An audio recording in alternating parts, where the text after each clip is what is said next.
Hey, it's Stacy back again. We're getting ready to finish this stuff up. I have frosting. Yes, I have frosting on hand. I keep that on hand regularly. You never know when you get the munchies. Sometimes I use it just straight out of the container. And we have our cupcakes that we're going to decorate. And we have our cake that we did because doing a million little cupcakes would just take too much effort and I don't have it. And then we have a paintbrush with a round handle, see?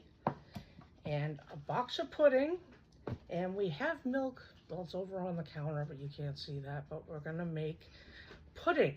And I'll show you what we're gonna do with that. So just hold on and you'll see in a minute. So as you can see, I one-handedly decorated most of the cupcakes. Not the best job, I'm doing it with one hand. And this I used to make holes. This thing ain't gonna work. To make holes go up.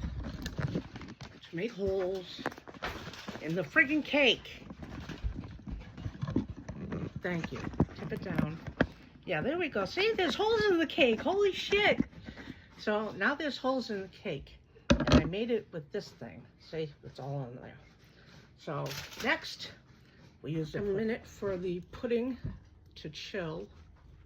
And this is why they call me the shaky chef. Obviously you can't see that, but you see, I am shaking all over the place and this cupcake is giving me a hard time. But when you only have one hand and you shake like this, yeah, it's kind of entertaining to watch.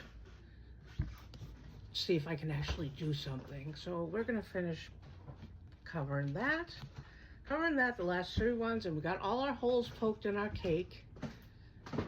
Did I use the right word? Poke. That's the key word to the cake. So let's go get the pudding. It should be done now.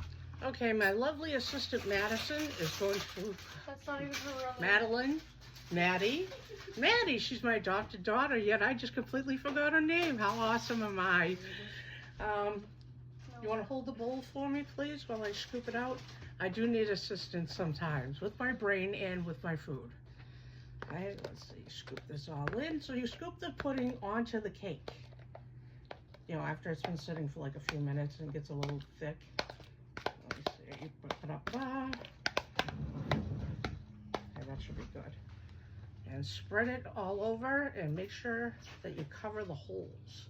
That's the most important thing, because the pudding will go down into the holes, and so when you cut up the cake, it'll be inside the cake, which is really cool to eat. Don't go in there.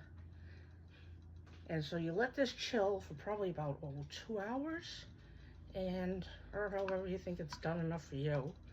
And then you can eat it, and it is absolutely delicious because it is a chocolate pudding filled dark chocolate cake. Nothing but the best. So I found a hole where you can see where the pudding goes down into the cake, and it covers the rest of the cake also. But if you put the lid on too tight and push it down, it absorbs all the pudding onto it and tears the cake up. So girls, how is our fabulous cake? Nice and moist. What do you think? Take a bite, come on. Wet. It's delicious. It's good, but it's wet. Yeah, it's good. Okay, it's delicious, good, and wet. So it is very moist. She hates that word. Thank you for watching.